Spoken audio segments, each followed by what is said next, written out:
But when you put yourself in that position as a national leader, such as Ezell, and you make the decisions you do, and 10 years later, you've got body bag after body bag full of associations, evangelism guys, missions positions.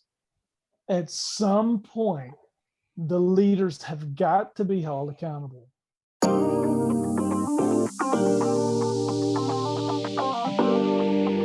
I'm Bobby Gilstrap, and this is our SBC Pastors Roundtable. This is our post-annual meeting edition, and we're going to be talking about some of the things that happened at the convention. Joining me today are three pastors from smaller attendance churches, and they're going to give their opinions about what they saw while attending the convention. Well, let me start it off. Let me throw it to Jim. Why don't you go ahead and introduce yourself, and we'll go around the squares. I'm Jim Bohrer. I'm in Indiana, Brownsburg at Hope. Been here for 21 years. I began my life in Christ at Clemson University, got involved in BSU, went on mission trips to Colorado, spent about a year and a half out there, met my wife. We attended Southern Seminary together, worked for Billy Graham for a year. My wife had one child, we had two on the way. And then at that point, so I stayed at the church and I've been here for 21 years, enjoy it. Now to my Tennessee volunteer fan, Bert. Hey, I'm Bert Spann. I'm at First Baptist Church in Hohenwald, Tennessee. I've been here about 7.5 years. And before that, I was in Michigan, just outside of Ann Arbor, where I worked with the Church Planting Network. I was an established church pastor, but I worked with the network that had church planters, and we worked closely with NAM. Tony, how about you? Well, I'm Tony Hicks. I'm the pastor at Clifton Baptist Church in Franklinton, Louisiana, Southeast Louisiana. Been there 18 years. I'm a former naval officer, and I'm married for 27 years, have 2 teenage sons. Oh, Bobby, I'm sorry. Thank you, Tony. I'm Bobby Gilstrap, and I've been an SBC pastor and church planter, was a NAM missionary to Michigan and worked there with church planting and associational missions, became the executive director for the Baptist State Convention of Michigan, was recruited to Atlanta to lead a church planting network. I'm also the founder of Dynamic Church Ministries since 2006, where we help smaller attendance church leaders to grow. Right now, I continue to help smaller attendance churches and transitional churches. Well, guys, let's jump into our topic for today. There's so many things we could talk about looking back at the Southern Baptist Convention Annual Meeting. It's one of the largest convention meetings that the convention has had in well over a decade. And there are a lot of interesting things that we could dialogue about and we could talk about. But let's talk a little bit about the run-up to the actual annual meeting. We had 4 candidates this year, which is fairly unusual. It's rare to have more than 2, maybe 3. But we had 4 this year, and a lot of things were going on leading up to that. So what was you guys, what were your opinions of kind of what you saw leading into the convention? What were the pluses? What were the minuses? What stuck out to you, and what was helpful and not helpful, maybe? First, I thought it was interesting that we were in Al Mohler's backyard, and during the whole race, he came in third. And so I thought that was an interesting dynamic, that he would have that many people in the surrounding area, yet it didn't seem to be an advantage for him that it would help him at least get into the runoff. Yeah, do you think his time has come and gone, that maybe he should have run a couple of years ago if he really wanted to be president? Or beats me, I didn't vote for him. Well, my friend Don thinks that they had a convention last year, that Al would have been elected. I could see that. I think that the whole sex scandal thing, and kind of like the more gritty type personality, not gritty, but Albert Mohler, he has the monographed cuffs. He's got the old, the old Spurgeon style. I think he just wasn't. It just doesn't feel right. And then with the C.J. Mahaney issue, where he apologized, and then also with the Trump issue where he flipped, I think that those things just, it really gave enough people in different categories pause with him, that I think he's done with, and also him being a president of a seminary and wanting to be president of the of the convention. That's just not a good thing. It doesn't feel right, you know. That's my observation. Yeah, well, there was a lot of discussion in different places about was he starting to lean more liberal? Was he really a conservative? And you know, all that kind of stuff. And the reality is in politics, all you have to do is create doubt. That's the whole purpose, is just create doubt. And if you can create enough doubt, oftentimes it messes things up. It's the old saying, what do you get when you mix religion with politics? So and that's kind of what we saw. Okay, well, Bert, you were going to say something. I don't think you can underplay the fact that the runoff was between two pastors. I think there were a lot of pastors in that room who wanted to see pastoral leadership in the convention. I just don't think you can underplay the desire for a pastor to be the president. Absolutely. Okay, so that may have been a underlying issue as well. Okay, what else running up? What was helpful to you getting ready to go to the convention? What was not helpful? What did you see or not see from these four candidates? Again, the four candidates, you know, Dr. Albert Mohler, obviously president at Southern Seminary. Then you had Ed Litton, pastor in Alabama. You had Randy Adams, executive director of Northwest Baptist Convention. And then you had Mike Stone, who is a South Georgia kind of open country rural pastor, but a pretty good sized church. They run about 1,000 there. So you had those four candidates, of course, Stone and Litton being the two pastors. So well, I think what else hurt Randy see? Adams is the fact that Alaska is the only other furthest place from the rest of the U.S. Nobody knows the guy because he's so isolated out west and north that Alaska is the only other further place. Well, Hawaii, but I just think he wasn't known. I think the issues that he brought up in that little newspaper that we got the day before, I think a lot of that was probably too little too late for him. I think it would have been better had more of people seen some of that stuff before they got there. Well, where does he have a platform at too? You know, the reality is they puff people in the South. And I would say too, I mean, the newspaper was very informational. However, it came across sensational and almost like an Inquirer type. And that can leave a bad taste in conservatives. You know, even though he was my guy, I really like Randy. I'm one of the guys that voted for him. And I was kind of bummed that he came in so low, but I could see where people struggled. They didn't know him. And then this newspaper comes out of nowhere. It had some pictures of people they love in negative lights, and just it may have informed people, but it may have lowered his candidacy, I think, in some ways. What other observations do you guys have then from the presidential race before and then actually at the convention? Well, I would say that without a doubt, the leaked letter by Russell Moore ended up being a dominating factor, or at least the allegations in it ended up dominating the convention. And I think in terms of the presidential race, it was obviously, well, at least the way I saw it, it was pointed at Mike Stone to hurt Mike Stone. And so let me interrupt you real quick. Do you guys think that letter was leaked on purpose at that time? I don't think you accidentally leak a letter like that. I mean, that's just 2 letters, right? Yeah, actually 2 letters. Yeah, because one of them was to JD Greear. How's that? What's the old saying? Fool me once, shame on you. Fool me twice, shame on me. Now the question is, were those letters actually factual? Were they really? Was it truly what he wrote? You know, was he wrote it from a genuine concern, or was it out of, you know, some sort of, you know, I don't know. It's such a weird. I think we'll get some of those answers by the independent committee or that independent group that's coming in to investigate all this stuff.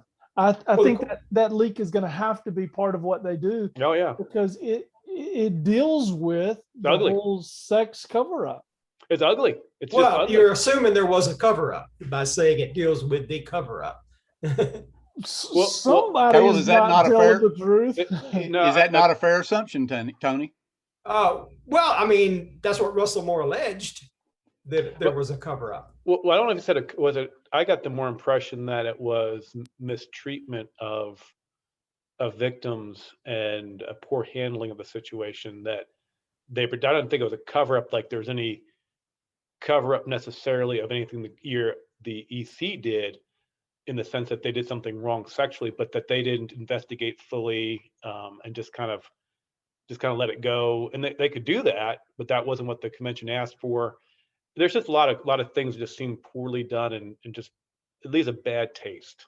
I'll tell you, but getting back to your presidential question, Bobby, one of the things that I heard out in the hallways from several people was that we wish that there was some sort of platform where the candidates themselves can speak rather than having somebody before them.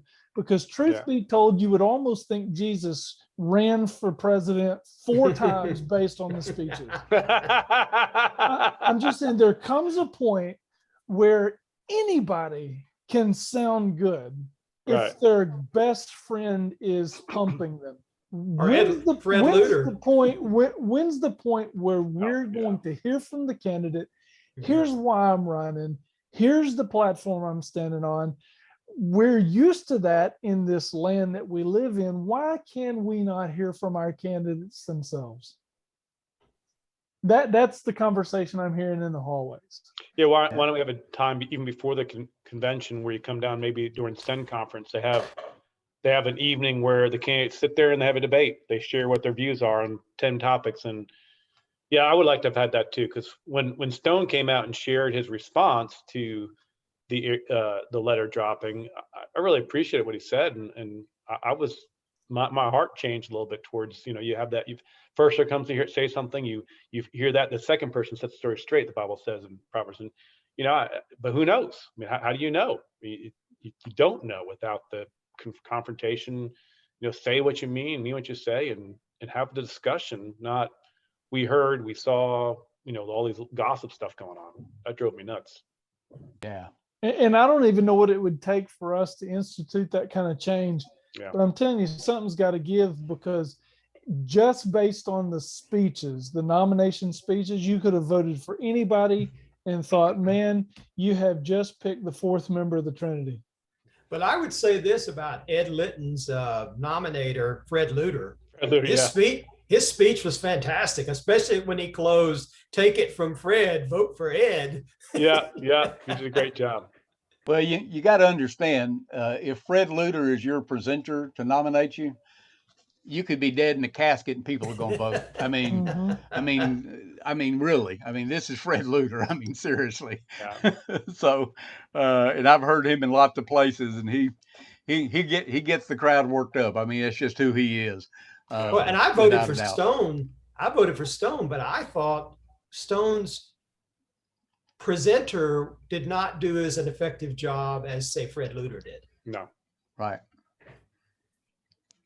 Well, and probably, and let's don't get hung up on this part of it, but probably what happens with that nominator has less to do with who that person actually is than what happens. It's just like, on Randy Adams, great person to nominate him, but looked scared to death, I think. Yeah. And it just did not look very comfortable. Did not look comfortable with what, you knew she knew him because she described the relationship, and all of that. But, and that's, 15,000 people sitting there staring at you, and all of those lights and everything else. That's a scary place to be. I mean, if you've not ever stood there before, for sure.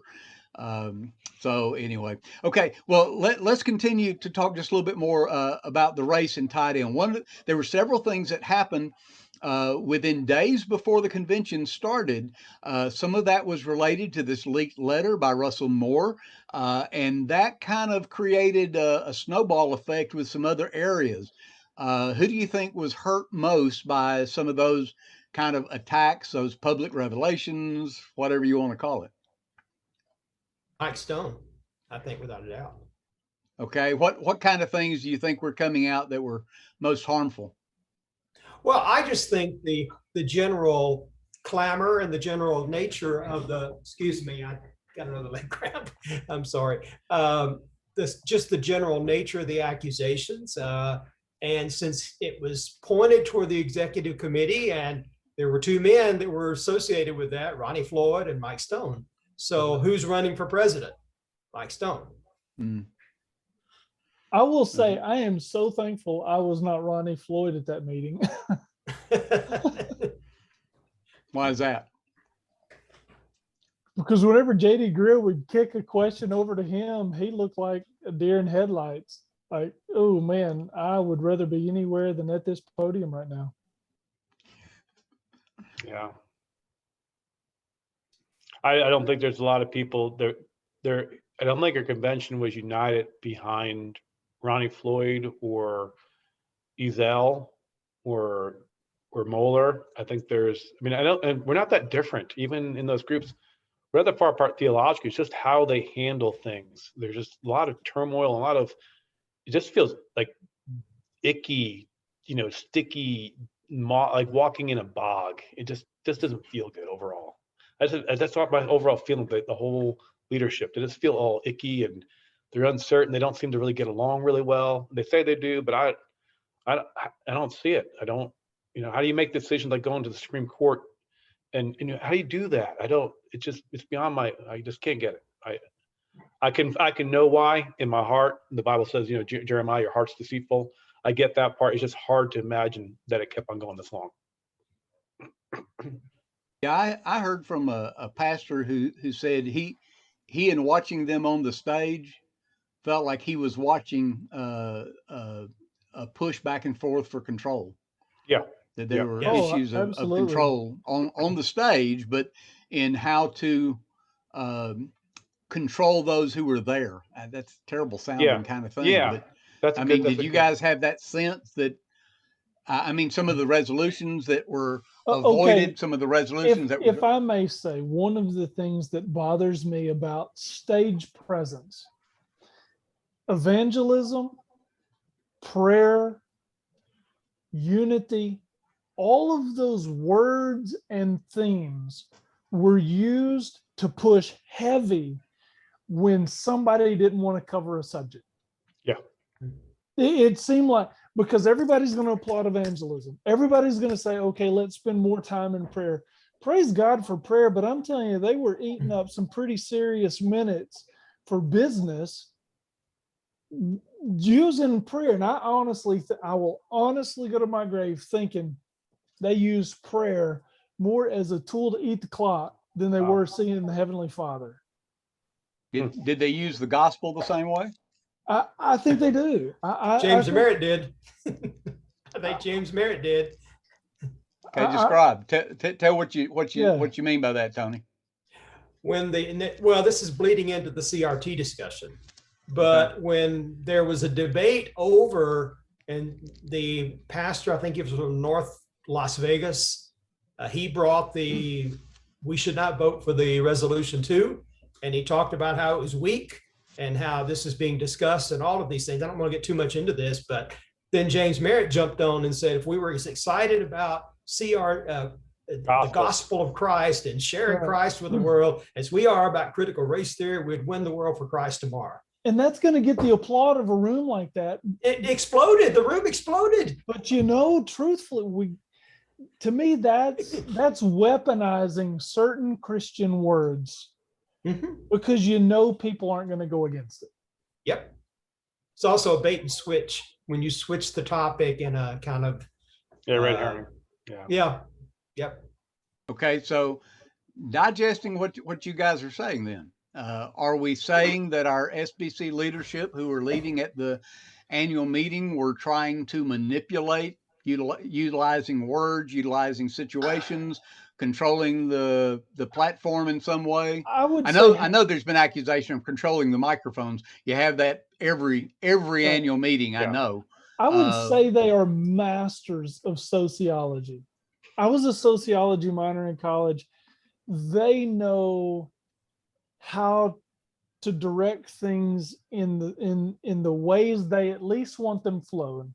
They may not have control over what's said at microphones. They may not have control over what's brought up, but man, do they ever know how to sociologically keep things moving in the direction they want.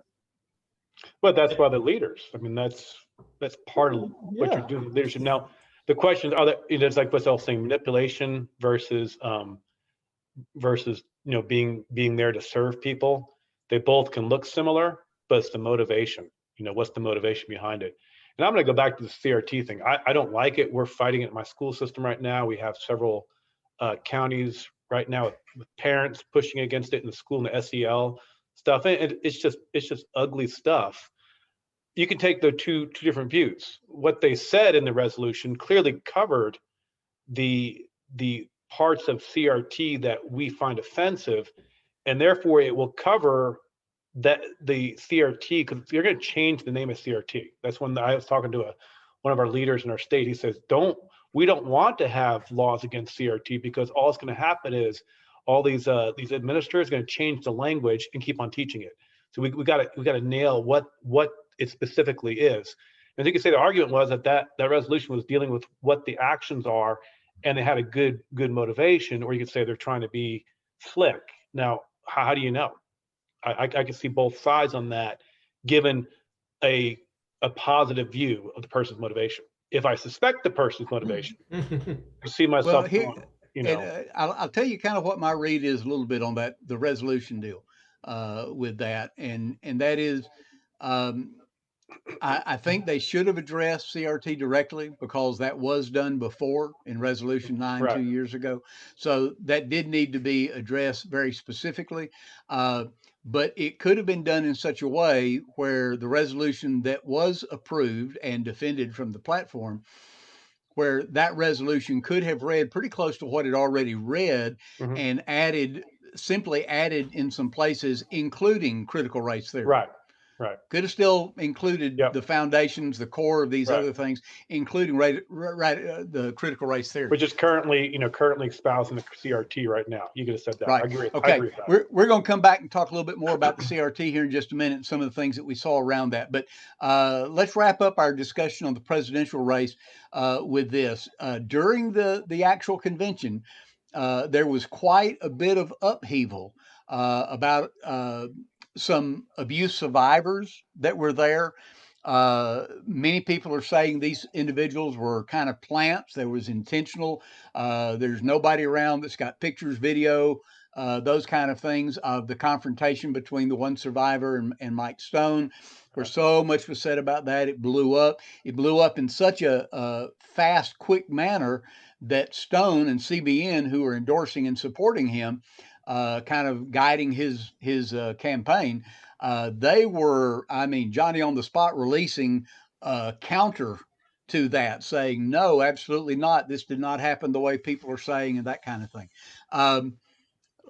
Let's just wrap this segment up by having you kind of give your opinion on the politicking that has now gotten into the SBC.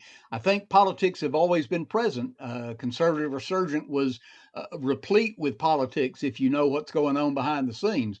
But some of this stuff is really outwardly and blatant, much like we see in secular politics as such. So what's your perception of what's happened in this presidential race this year, before and then actually at the annual meeting? I think you have to look at the sex abuse. The Catholic Church got that wrong, right? And we didn't get it right. Let's be honest, we didn't get it right. We didn't get it as wrong as the Catholic Church, perhaps, but we didn't get it right. And so there's a lot of things that are just open for attack from Satan and for politics. And you got some people who are abuse survivors, and they become advocates. They've been doing this for 10 years because they've been concerned for 10 years. So this is not something new with the abuse survivors. So that they may have been weaponized by people who were upset with somebody else, but I think they were coming from their own concern. That's my opinion. I don't think that they were there specifically because of anybody. Stone, I think they do have an issue with because of what it seems to be is dropping from our previous ERLC president. But I just sense a genuine, they're offended, they're hurt, they're broken, they want to see movement. And that if that got used politically, sure, but I don't know how, how they personally viewed it. I think they're really just hurting people, and be careful. Well, I would dare say that some of that is a lot like whenever people come to the State of the Union for the U.S. and they're up in the galley, they know going in full well that this is their situation, their life story is being used for a political purpose. Yeah. Because they believe in that cause so much, they're willing to let it be. Mm-hmm. I think with these survivors, if they're there, they know full well, this is my one moment for this face to be associated with that story. And as hurtful as that situation is, they know this is the only way we can possibly get some sort of changes if my face is tied. Yeah. Well, and another thing, as far as the leading, go ahead. Go ahead, Tony. Yeah, go ahead, Tony. Into the leading up, the months leading up to the presidential election, there were a lot of attacks on people. Mm-hmm. Al Mohler was attacked very harshly. And look, I didn't vote for Al, and there had some questions about the way he's handled some things. But Al Mohler's conservative. He's not a liberal manipulator. He's not the the one that some were portraying him. That some were saying he was a Hegelian. Egalitarian. Not Al. No, not egalitarian. Hegelian, like Hegel. With thesis, antithesis, and they were saying that he's that kind of guy. He's always a third way guy. Well, anyone knows Al Mohler knows he's a conservative. Now I have questions about how he didn't apply some of that locally that he applied, but he was slimed in a lot of ways, and of course the other guys were attacked by people who didn't like them. So I think there was a lot of dirty politics. I'll just say it. Yeah.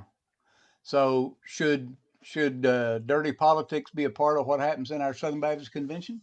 Absolutely not. But I do think there's a little bit of a, someone mentioned earlier about having a forum where the candidates could speak for themselves. I believe the reason we don't have that is because there's kind of an old-fashioned gentleman's candidate, where you don't, kind of like the United States presidency was, say, in the middle 1800s or the early 1800s, before Jackson and people like that, we don't speak for ourselves. We have other people speak for us. I think we probably need to awake to reality that people need to be able to speak for themselves. It's not necessarily dirty if you can speak for yourselves, but we shouldn't have dirty politics. I mean, that's what has actually and like I said, I've been around for a long time. People that have known me have heard me say many times, I'm not a politician. I don't like politics. It intrigues me when I'm watching politics, the things that happen. I'm a big student of like body language, things of that sort. So it's always interesting to watch. But I just never thought that was a place for it. But the reality is, it's been around for a long time, and it was very clear in this election that you had a couple of pastors that had some people behind the scenes that were doing some stuff. I mean, there was no question. Litton he was running I've called it the Biden campaign strategy in the basement. Yeah. Cause he spoke out and said almost nothing, but there were some guys out there like bulldogs. I mean, they were Rottweilers ripping at meat out there about things that were going on. And Litton was not saying a word, and they were people making all kinds of accusations against him, but there was, a team of people that were out there. Same thing with Stone. There were a number of people behind the scenes. In fact, I heard an interview with a guy just the last couple of days who was working with the CBN, and he made the statement that he kept advising them they needed to go more negative, needed to separate themselves from the other candidate And that's a political strategy that really is only a strategy that you hear about in secular politics. When I think of separating yourself, I think of you need to help people understand why you're a better candidate. I don't think of that in terms of you need to say all these horrible things about other people, whether they're true or not, so that you look better. Well, You know? how do we then respond with Randy Adams' newsletter? You know what I'm saying? I mean, that was pretty negative when you get down to it. Is highlighting all the negative. So I mean, I was a Randy Adams guy. So how do I, how do you deal with problems if you don't identify them and say I got a better route? Right. And so I mean, and that's the thing is we don't know. I really don't know what the real truth is. I know that I think things can be handled better, but I don't know if Stone is this guy out there out to get these victims or not. I don't think he is. I mean, I heard him gave his response on Twitter, on Facebook, and I thought he did a good job. But you don't know because now all the slime is out there, and that's just horrible. And that's not the way to do it. Like I agree with you on that. Yeah. But if he is guilty, why didn't Russell Moore come out sooner? If he's such a stand-up guy with courage, why didn't he come out and stand up and say when it was going on? That was a big question to me. I mean, Russell Moore said there's gutter level racism. I've heard there's abuse, and okay, you sat on these for a year or two, and why did you not bring them forward? I felt the same way. Guys, I may be completely wrong, but my father-in-law told me years ago, if you want to find out the reason for a lot of answers, follow the money trail. When you've got big guys making big bucks, decisions oftentimes are made by money. Salaries on the line, dollars coming into the ministry online. I may be completely off base, and if I am, please let me know. But when you have guys making fairly hefty salaries, you either don't want to stir up the waters or you don't want to cause problems, so you just sit on stuff. Just follow the money. Oftentimes that's going to lead you to where the problems are at. Yeah, and I think that we won't discuss it now, but there were numerous times you mentioned a while ago about Ronnie Floyd and the lack of comfort it seemed like he had on the platform oftentimes, but it was both he and Ezell that both seemed fairly uncomfortable when things started being talking about the finances and financial questions. There were two questions that were asked of Ezell, financial questions. He was not comfortable with either one of them. One of them referred off to the chairman of trustees, I think, that was on the platform. His response was anemic, at that point as well. Did not answer the question that was actually being asked at all. So I think the money issues. I had a guy today that his background. I'll put it this way.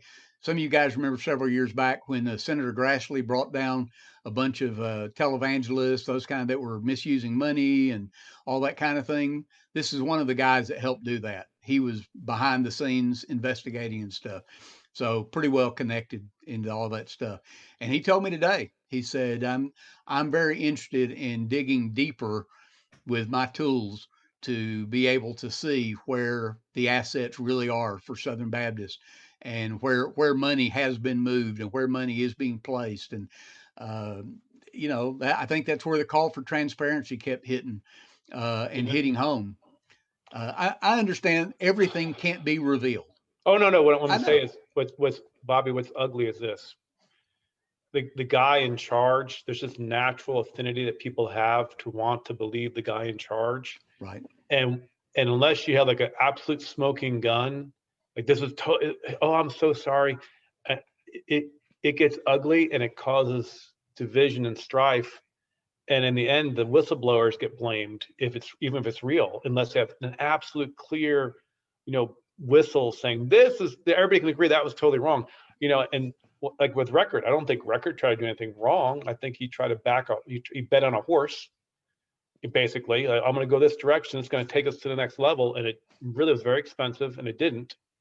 I think the same thing with Ezell. I don't think Ezell doesn't want to succeed. I think he has a plan and he had 10 years to do it and it didn't quite work out the way he wanted to. And it just showed he didn't have a great plan. and it's not functioning well. That's my opinion. But I talk to people. Oh, Ezell's doing a great job with church planting. I want to see that. Well, and Yeah. the Go ahead, no, when somebody says that, and there are people that, I mean, they'll go to the mat with you over, how great NAM is. And, my first question when somebody starts making that argument is I want to find out how many backpacks, how many pins, how many, whatever they have, that they're wanting to be that kind of defender, because the numerics, the actual merit, or the metrics. Yeah. The actual metrics are not there. There's virtually no metrics, except for our spending has gone way up, but the end result is way down. The return on investment is significantly less than what it was a decade ago. Bert? In light of what you're talking about with leadership and presidents, in the movie Annapolis, if you've ever seen that movie, there's a scene toward the opening of it where these plebes come in. It's their first day on campus, and the officer in charge has one of the people get into a body bag. They zip it up, and then he asks somebody else to go stand over there next to the body bag. And the officer says, as an officer in the Navy, this is where they put your mistakes. Mm. Yeah.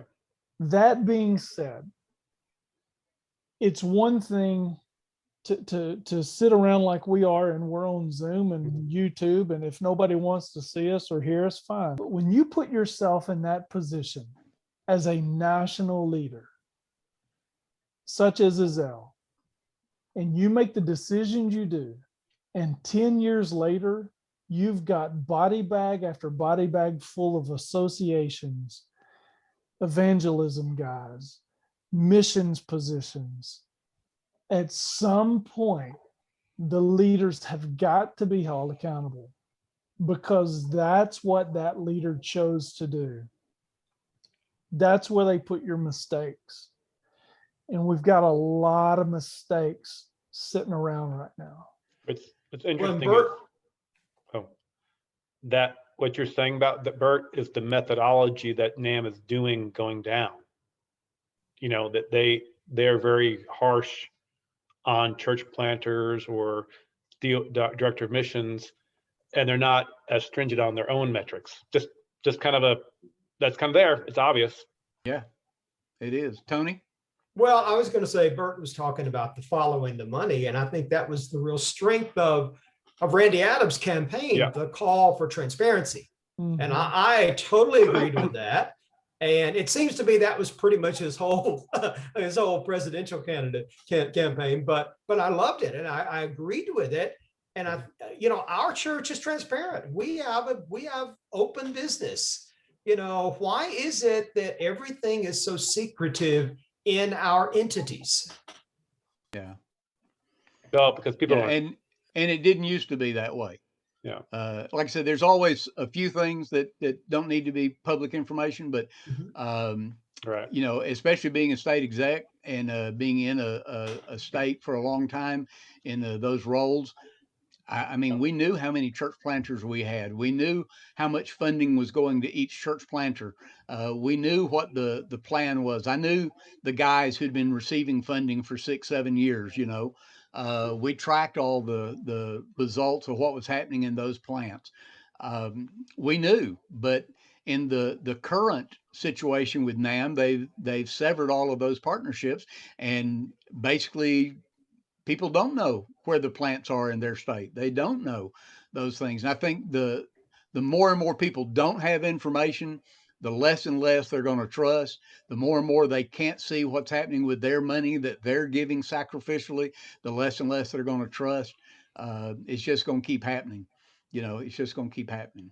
So, well, guys, let's do this. Since we've solved all of these problems related to the presidential race, and how we ought to run those in the future. Let's wrap this up for this session, and then we're going to have another session where we're going to talk about a few other things, probably critical race theory and maybe some other things about the annual meeting in another post-convention session. So, guys, for all of you and for our SBC Pastors Roundtable, I'm Bobby Gilstrap. We hope that you'll join us again next time.